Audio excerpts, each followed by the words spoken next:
All right, everyone. I think we'll go ahead and get started. My name is Krishnan. I'm a product manager at Google working on our open source video compression projects under the WebM umbrella. So that's our video codecs like VP9 and VP8 before it, as well as our image format WebP, and more recently, our work with the Alliance for Open Media. I'm here with Jamieson Brettle, who's also a product manager working on our audio projects. And together, we wanted to talk about how Google thinks about open source compression technologies, why and how we got interested in the space, and how we think the space is developing overall.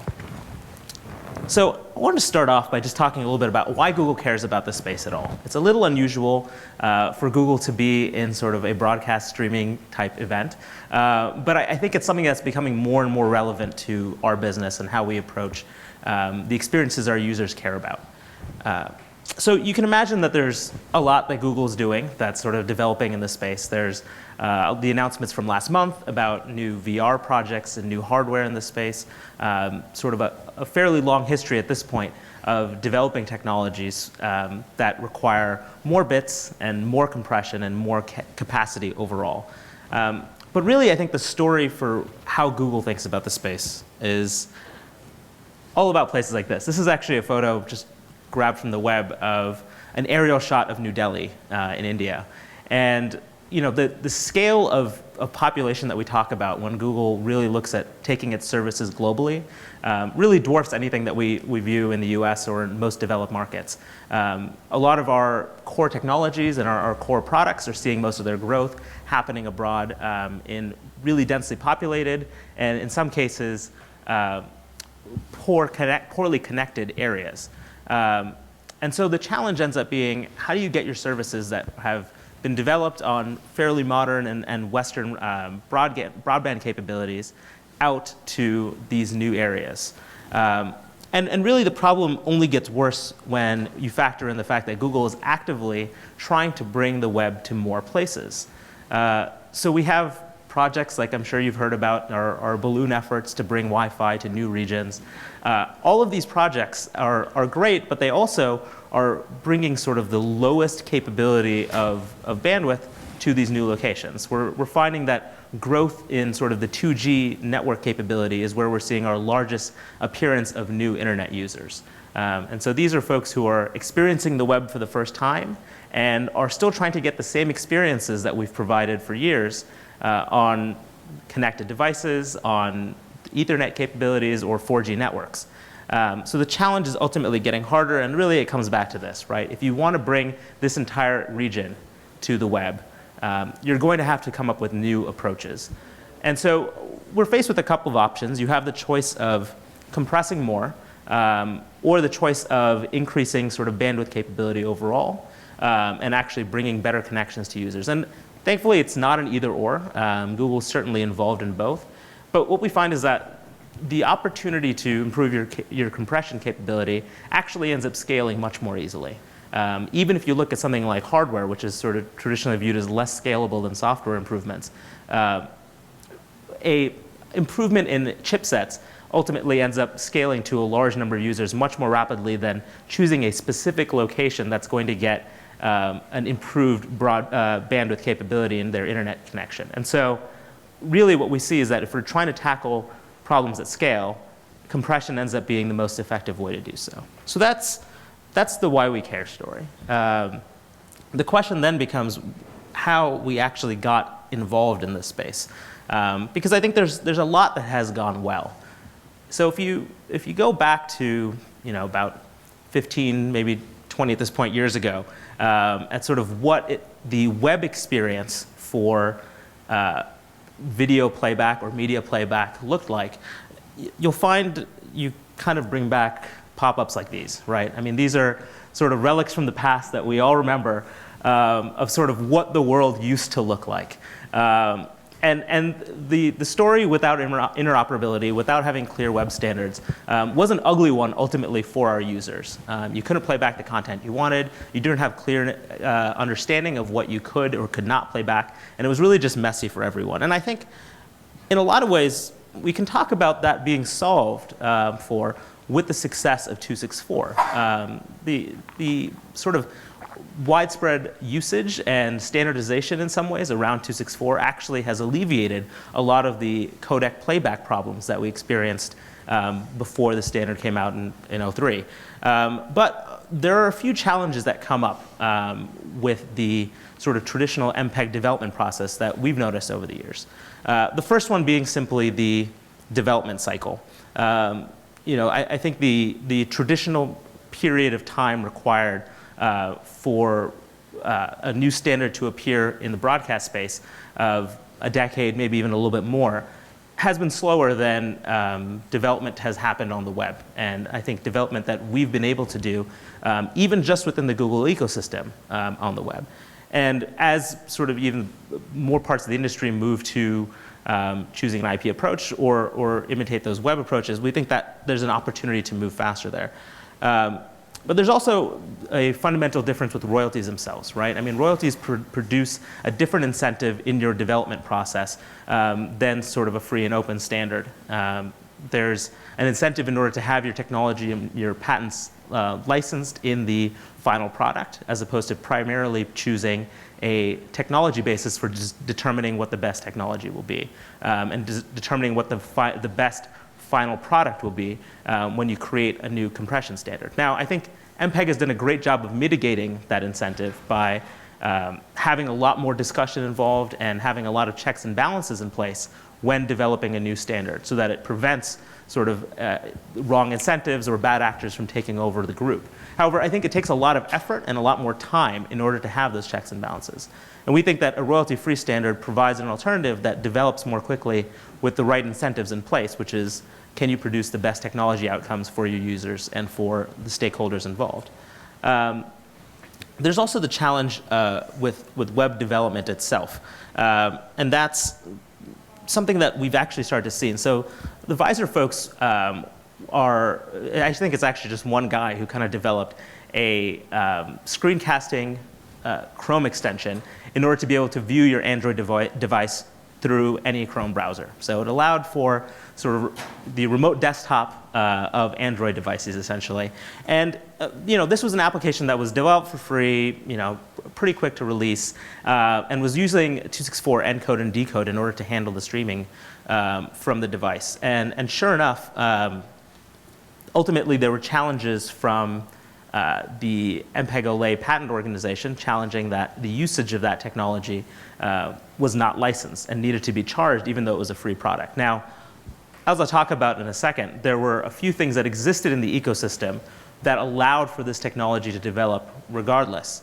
But I think in a purely royalty-bearing world, this type of rapid development that we're used to seeing from the website would not have existed. And this is a type of development that we would certainly like to enable because I think we've seen rapid development in web technologies because of having the free standards that we've seen in other places in the web, like TCP/IP, et cetera.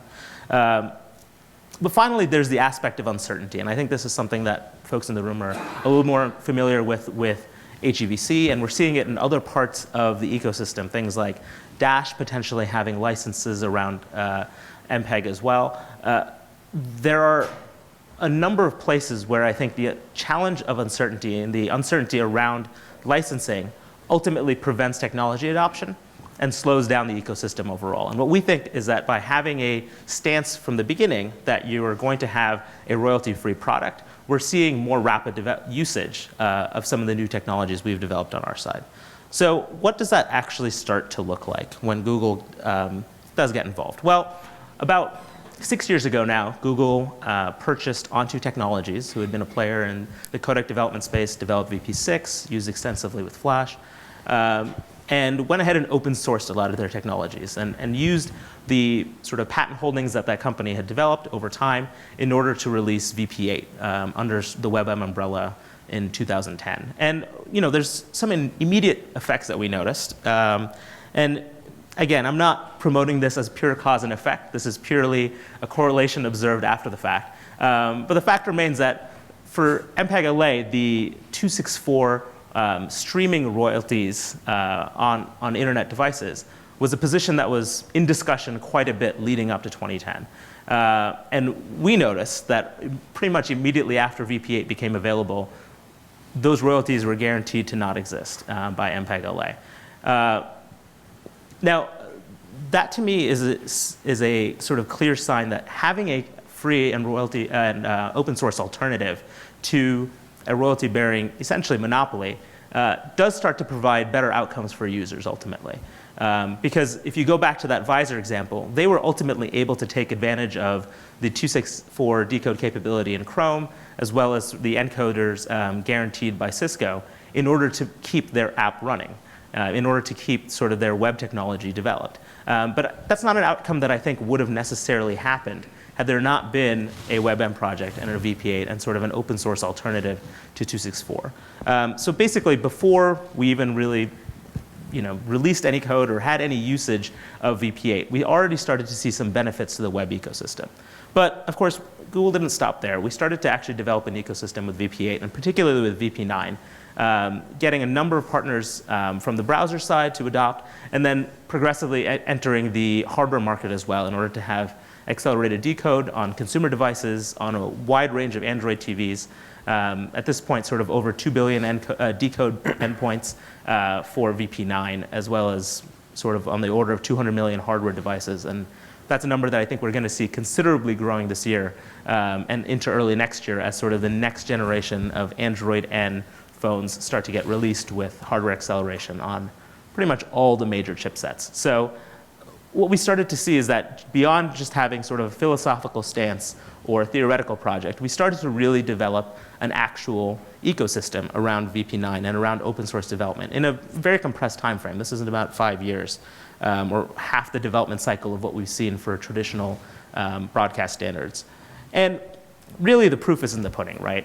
What we really kind of staked our hat on is the idea that having better compression technologies would give us better outcomes for our users and actually start to produce some of the gains that we had sort of predicted and hoped for. And thankfully, YouTube is also under the Google umbrella. And so starting around 2013, we finally kind of convinced that group that, hey, our ecosystem is pretty solid.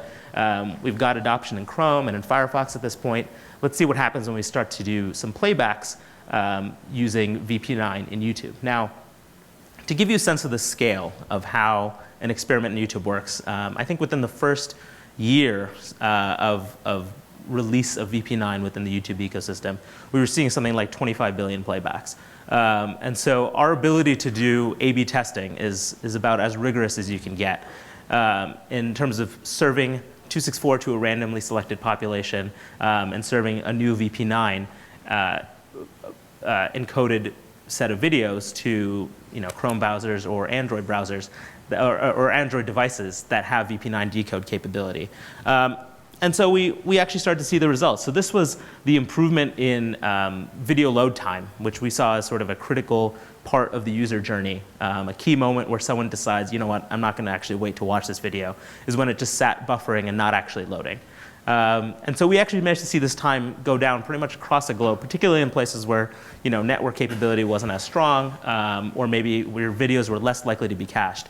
And so the benefit of getting that time to load a little bit lower actually was quite valuable. And then what we really saw as the biggest win was actually seeing the gain in watch time. So this is sort of the core metric that YouTube uses to measure whether or not they've provided a good experience. Do people enjoy the experience overall of being on YouTube? Do they decide to watch more videos? Or is the experience of the actual technology infrastructure too poor in some cases? Or is the bandwidth capability too low for them to have a good experience that leads to longer watching sessions? And what we saw is really improvement across the board, particularly in places that we're seeing some of our biggest user growth, right? Places like India, seeing improvement there really moves the needle for our business overall. And so these are the types of experiences that we saw throughout 2014 and sort of the couple years after our product was released and our codec was released. What's great is we started to see confirmation of these numbers from the wider ecosystem. So just in the last couple months, the team at JW Player started to publish their results and presented at the DMUX conference, talking about the benefits they've seen by allowing for VP9 as part of their product offering. I think just a couple of days ago at SMPTE, some of the folks at Idiom presented their encoding results of VP9 versus some of the other codecs available. So we're starting to see confirmation from external sources about the numbers that we've seen for a few years now. I think that story is what really kind of led us to say, okay, let's double down on this investment that we're seeing. So what's happened since then? Well, first of all, we considered a lot of options for how can we continue the rate of development that we've seen, while at the same time trying to get some of that interoperability gain that we saw with 264, right? I mean, we don't want to enter another world where you never know if your content is going to play back, or content providers have to store in a wide range of formats just for web use cases. So how can we start to tackle that problem without completely undermining the gains that we saw? And so we spent a long time thinking about standards bodies. Now, we've had an interesting relationship with sort of internet or web standards. IETF and W3C, I mean, these are organizations that Google is heavily involved with. There's a number of projects, as you hear about, that we do with these organizations. At the same time, for codec development in particular, we saw there were some challenges with working with these organizations. There were issues around having effective discussions around IPR in some of the forums that were set up currently that ultimately led us to go down a different path. And so we heard a lot of interest from other companies about trying to go down this route and decided to start the Alliance for Open Media. And so this was our attempt to sort of bring in a wider range of companies that have similar goals, that are invested in the web and invested in internet technologies overall, and kind of cover the broad range of sort of internet providers, browsers, content providers, and hardware development as well. And what we saw is that there was actually a pretty good agreement on what we wanted to produce and what we wanted to achieve. And so we've started on that goal since last year when we formed. Now, again, we saw that counterbalance effect again, right? And again, I don't want to make it seem like this is clear cause and effect. I know there's a lot of forces in sort of the ecosystem overall that had a strong reaction to HEVC Advanced when they initially came out with their 265 royalty numbers, right? But the timeline still stands that shortly after the Alliance for Open Media was announced, we saw some changes from HEVC Advanced in terms of how they expressed their royalties. They stepped back from their stance on trying to take a percentage of internet revenue. And it talked about having caps available for their total cost. Now, again, this is, I think, just fuels the idea that having an effective counterbalance and having sort of alternatives for the web that are royalty-free, we think just provides a better ecosystem experience for everyone. It makes it easier even for royalty-bearing technologies to be adopted. So good things before we even got started, but we did get started. And so we set out some goals, having a next generation codec focused on the web experiences. So again, I think we're really focused on, sort of internet streaming or live streaming for the web, or real-time communication, VR use cases, things that are sort of focused in that web space, as opposed to really trying to get into, sort of production chains or broadcast chains, things like that. Commitment to open source and royalty-free. This is something that is a continuation of what the WebM project at Google has been doing for quite a while. We think the licensing is likely going to be sort of similar language and similarly quite progressive in terms of how it's released and how the language is written.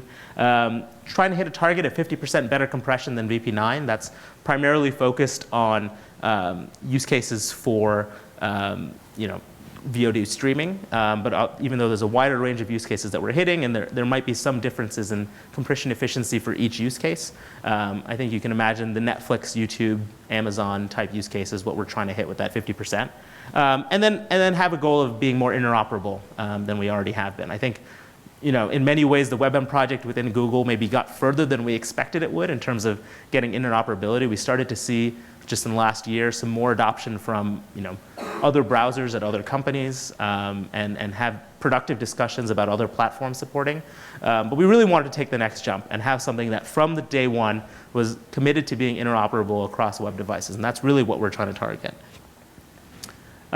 In terms of what we're trying to deliver, we want to make sure to have, at the time that the bitstream is frozen, if at all possible, have a full spec, sort of clearly written and declared, so there's no confusion about what is or is not an acceptable decoder. We'd like to have hardware RTL support. So Google has a team that's been developing sort of a royalty-free RTL in order for hardware developers to be able to use our VP9 technology, and we plan to extend that to AOM as well, with now a much larger number of hardware partners available to help us do the work. and having clear conformance tests so that there isn't, again, any ambiguity about what's sort of acceptable in the bit stream. We have a number of companies that we've partnered with in the past for VP9, and now we're seeing that some of them are part of the Alliance for Open Media, and so they're able to develop those conformance streams as we're developing the codec itself. So we've, in the last year, since we declared, grown a little bit.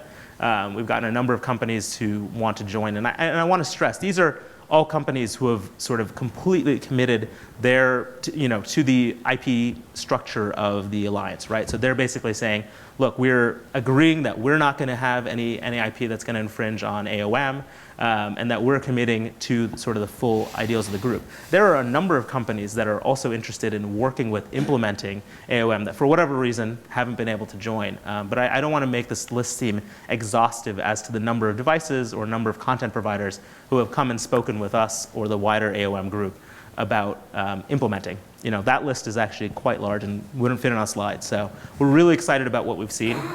Just in sort of a recent trip to Asia, we've actually seen a number of Chinese content providers show that they've downloaded the AOM code base and actually tried to implement sort of the initial tools, even in the experimental stage that they're currently at. So we're starting to see some usage there. And a number of sort of the SoC vendors that you can imagine for the mobile space, for the connected TV space, have already contacted us about managing to get that hardware RTL as soon as possible to implement on their devices. So really a broad ecosystem grab, even significantly faster than we saw with VP9, for example. So the positivity that we've seen across the board for what we've been doing is great. And then in terms of how we actually got started. So we set up this baseline in February of 2016. And I just want to emphasize, because I think we've heard some confusion about this. This wasn't intended to be a codec release. This is just sort of our starting point for development, where we could kind of agree that, all right, this is a place where we don't need to sort of question the tools that are in place. We feel pretty good about what's there. We've gotten representation from a lot of the key codec developers that had sort of started their own projects. So Thor from Cisco and Dala from the Mozilla folks get those tools integrated. But I think all the companies listed here, and even some other ones that are part of the alliance, have tools that are already in development that we are now we've set up a process for having those tools be migrated in and incorporated in to the AOM code base. And so that's a process that's still underway. But I think this baseline was a good way for us to have an agreed starting point, make sure that we agreed on how we were going to do the development process itself and work from there. It wasn't necessarily intended to be a code base that would be used or implemented immediately. And so with that, we've started the actual development work. So we've set up some working groups. There's obviously a codec development group, but I just want to emphasize that we have a couple of the other sets as well. So we're already thinking about what testing looks like, and on Are We Compressed Yet, which is sort of a site that the Dala folks are running, the Mozilla folks. They've sort of set up a quick, easy comparison tool for different codecs across a wide set of different types of content. So that's sort of available and about as public as we can make it. From the hardware side, we've had really productive calls with all the hardware folks you saw on that slide of names. There are a lot of companies that I have a ton of experience in the space, and what's great is, as we're doing this codec development, we're getting feedback immediately about whether a given tool is or is not usable for the hardware folks who would implement it, and what types of changes they would need to make, so that's been great. And all the way through different types of use cases and different types of requirements. We have a dedicated RTC group, a number of requirements groups that look into things like VR or other use cases that would be sort of specific to different codecs. So we feel like we've covered a wide range. And finally, just to give you a sense of the type of progress we've reached, we, as I mentioned, still have a number of tools on the Google side as well as some of the other companies that are still in development, but they are behind experimental flags in different parts of the code base, whether it's the AOM or some of the other code bases that we have that we're currently in the process of migrating. But I just want to emphasize that sometimes when people take a look at our AOM code base, they come back and say, well, I'm seeing something that's not that different from VP9. And that's mostly because they've run a quick test with all the experiments turned off. So I wanted to give you a sample of some of the results you saw with experiments turned on. We ran this across a number of different sort of pieces of content. This is just one example RD curve just to show from one of those bits of content. But what we've seen across the board is roughly 25 to 30% better than VP9 is where the AOM code base with experiments is today. Now, that number might change as we start to incorporate the experiments. Some of them might work better together with each other than others. But really, I think what we're seeing is that there is real progress that we're seeing and a real jump from where we were with VP9. We really think that a generational improvement and sort of that 50% target is within striking range. And so that's something that we're really excited about trying to hit. We're kind of fully geared up to try to hit that next year. And that development process is continuing.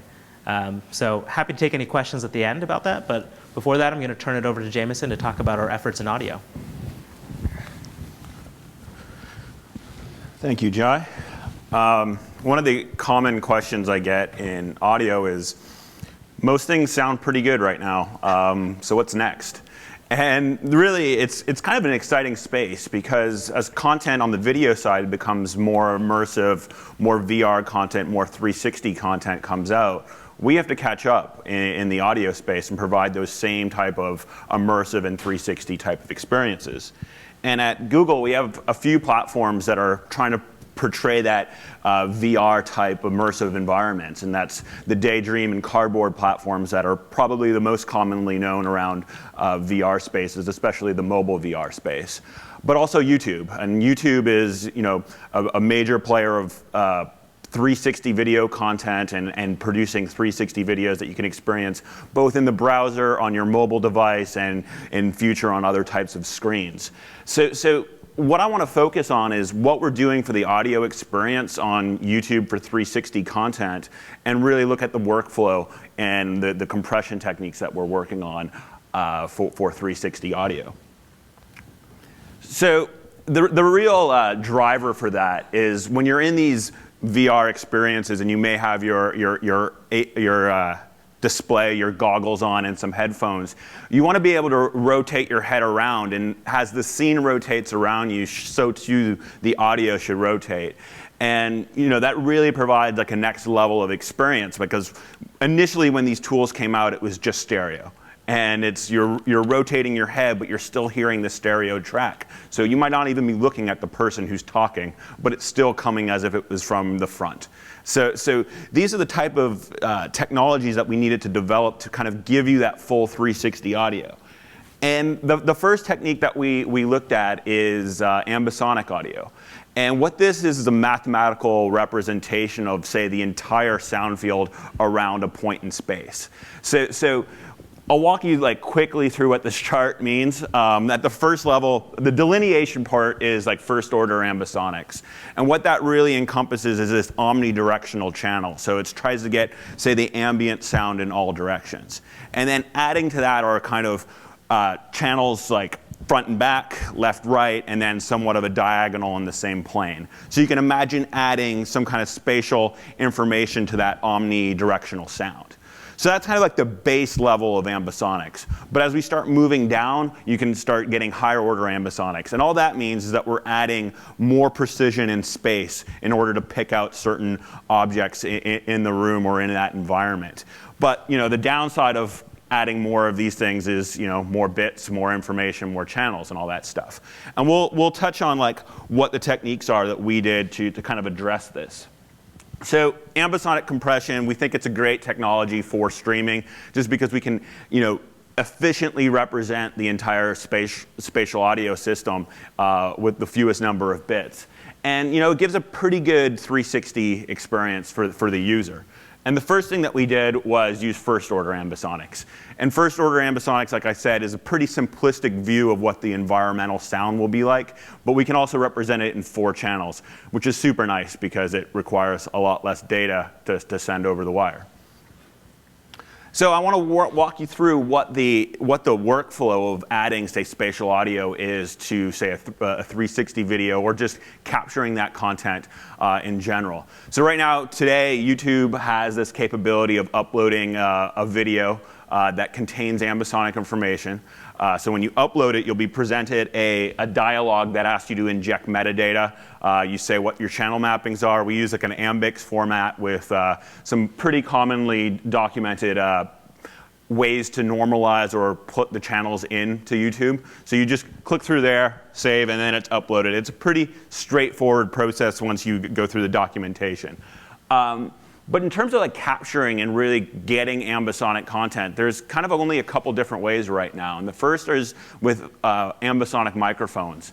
And it kind of starts from the far left going to the right in terms of price, but as well as in terms of spatial accuracy. So the first three are only 4 capsules, as you'll see, and they can range in prices from about $300 up to maybe about $1,000. And that captures strictly first-order ambisonic content.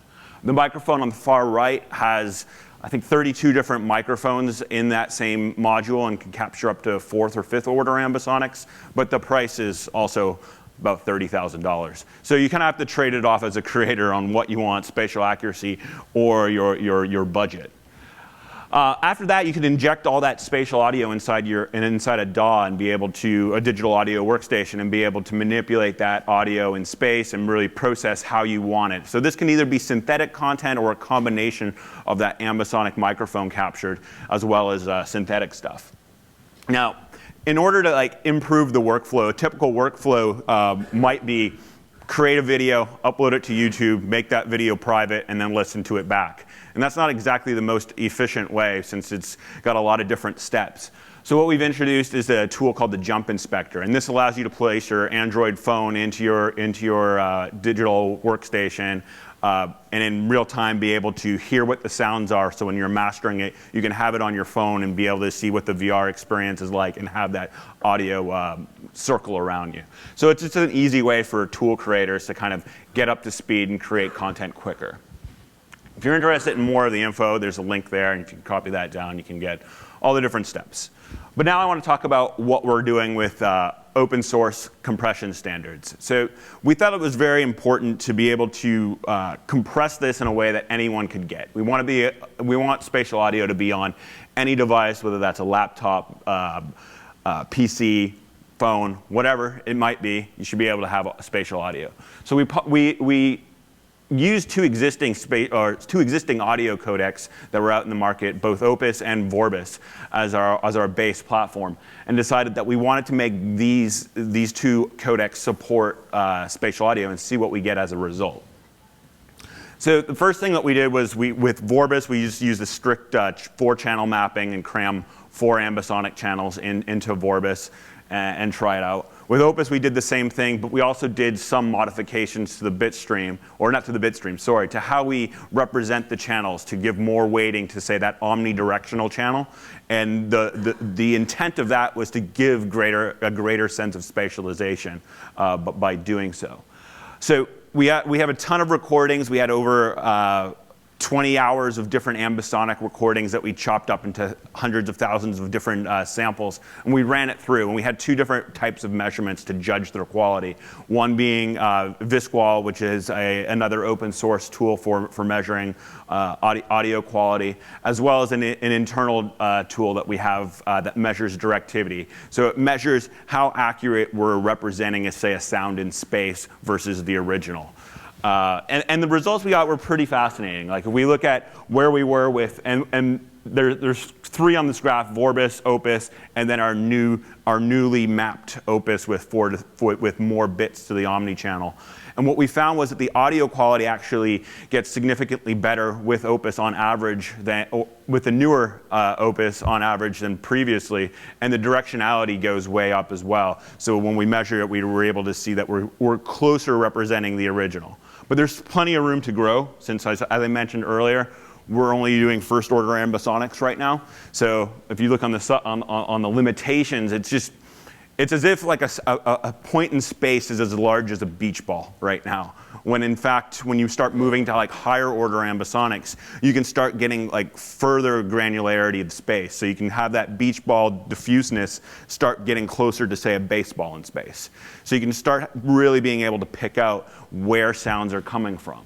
So our goal is to move towards higher order ambisonics, and the challenge of this is it's going to give us great localization, but it's going to require a lot of bits. So what we've been able to do right now is this week we've submitted to the IETF some documentation saying what we want to do around third order ambisonics. So this is going to support 16 channels of audio. Our preliminary results show that we're within the same number of bits we can get the same audio quality, if not slightly better, as first order ambisonics, but our directionality goes through the roof. So it's almost like a 300% improvement in picking out sounds in space. So this is a pretty tremendous thing that we're able to do. We've also introduced a thing called non-diegetic sources. And what this allows you to do is have audio that's not tracked by your head, also mixed with ambisonics. So this is important for, say you're creating a movie scene with, you're in a forest and it's got all the ambient sounds, but you also want a narration track. And the narration track shouldn't move when you rotate your head. It should just be like the voice of God inside your head, or your conscience or something like that. And by using non-diegetic sources, we can add that to Opus and make that a possibility moving forward. So with that, kind of close down on what we're doing with audio. So that's kind of the resources if you want to find out more about what we're doing with Opus, the IETF, kind of the VR SDK. And then this is the resources where you can learn more about AV1 and kind of the goings-on with the AO Media and other video-related sources. So I'll leave that up for photos, and I guess at this point we can take some questions. Start there. Yeah, you mentioned Opus supporting third-order ambisonics with 16 channels, and they're getting coded. And I just want to verify, you said you get a nice improvement in quality, a big improvement in directionality, but with the same bit rate, 128K. Yeah, so the question is whether we're getting the same, so with the addition of higher order ambisonics to Opus, are we getting the same performance and the same bit rate? The answer is, in terms of, we're being testing mostly at 256 kilobits right now. And at 256, in terms of quality, we're seeing about a 5% improvement in quality over first order ambisonics on a Visqual measurement. And our directionality goes way up. I think in order to really achieve transparency at third order, you're kind of looking at even increasing that bit rate further. I think it really is dependent on the quality of your ears. Or ability to sense coding artifacts. 256 gets you pretty close. 256 is good for my ears. Yeah. There are some other questions over here. I didn't understand where the audio is adjusted to your head position. Is that switching streams? You get a different stream, or is it mixed on the client side? Yeah, so the question is, how does the audio track towards your head position? And how it's done is Ambisonics doesn't really care about what the speaker layout is or anything about the space. What's being done is it just sends 16 channels of audio, and then at the render side, you have to decide on how you want it to do. So mostly what we're seeing with like VR and 360 content is binaural rendering, so down to head buds. So 2 ears. So we take the 16 channels or the 4 channels that are in space and map them down to 2. And then the scene is responsible for head tracking, and the audio is just, piped down as such.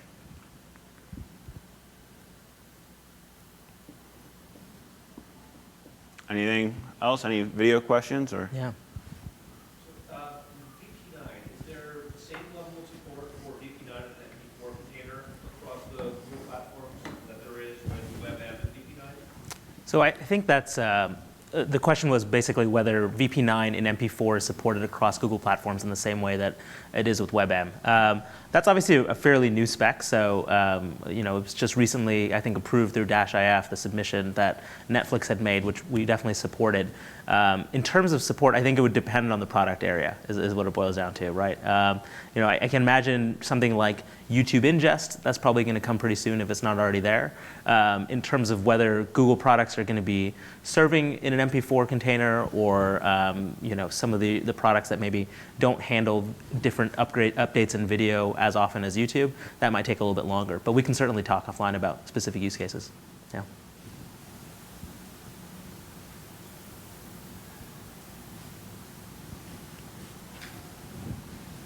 Is VP9 or AV1 going to support anything around like HDR format?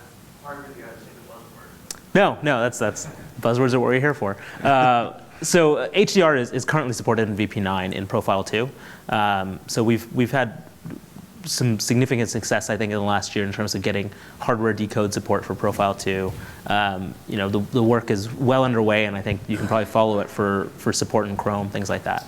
I think with AV1, that's sort of going to be table stakes. I think we're going to be looking at 10-bit and HDR support as sort of the baseline profile for AV1. And there's been pretty strong consensus over that within the group. Obviously, things are still being discussed, but I think HDR is definitely an accepted priority for AV1. Is it going to be HDR10 or HLG? I think we're still figuring that one out. I know from the YouTube implementation of VP9, we're pretty committed to using HLG. I think for a number of reasons, including just sort of the ability to kind of reduce the amount of metadata you need to use.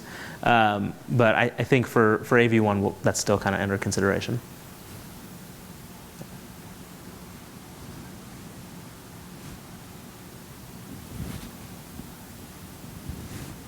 All right. We have 3 minutes. Yeah. Any last questions? What adaptive difference sets is VP9 valid? Can I use it in Dash? Yeah, so the question was sort of what ABR options are there for VP9. You can certainly use it with Dash. I think there might be, that's, for example, how YouTube is serving VP9.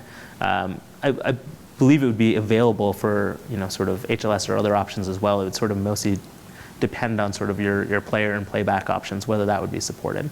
But yeah, I think we've had a lot of success with Dash so far within YouTube. You have hardware accelerated decoding. What about decoding?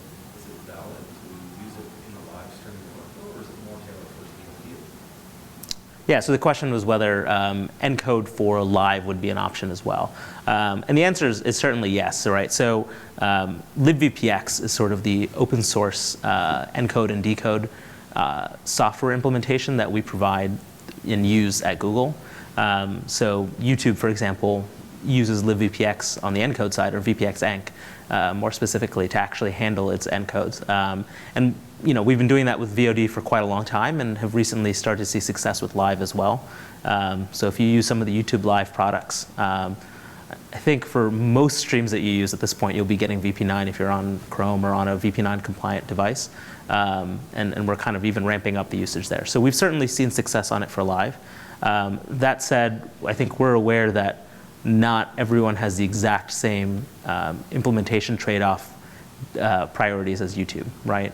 So for YouTube, in a lot of cases, we're less concerned with having really strong success on a single encode device because we're encoding at such wide scale that we do some really interesting things for scalability that may not apply for a lot of folks. And so there are some changes that we're doing on libvpx in order to make live more acceptable and more of a priority for outside users. We've gotten a lot of requests from a lot of companies who want to try out VP9 for live.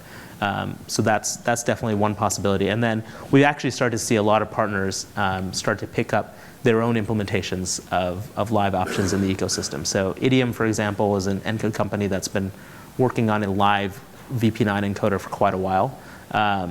I think they're at a point where they're seeing sort of parity, I guess, with their speed of implementation and capability for multi-threaded encode as what they've seen with their HEVC encoder as well.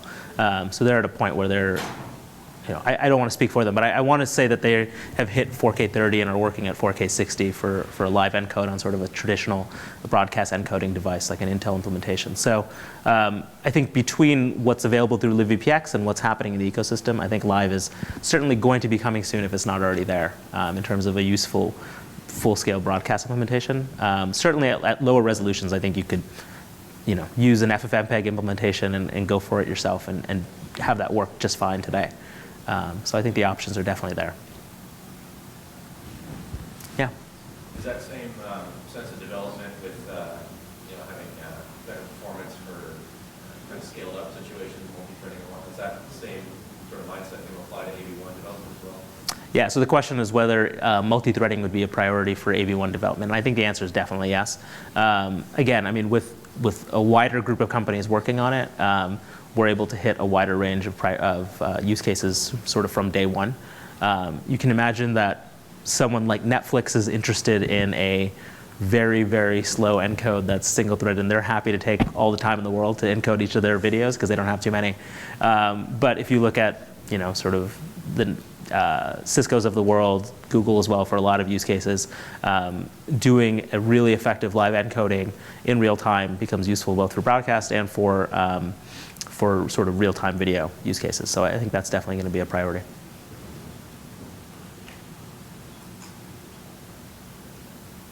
All right, anything else? Or I think we're probably running up on time. Yeah. So, all right, well, Thanks, thank you all everybody. so much. Appreciate it.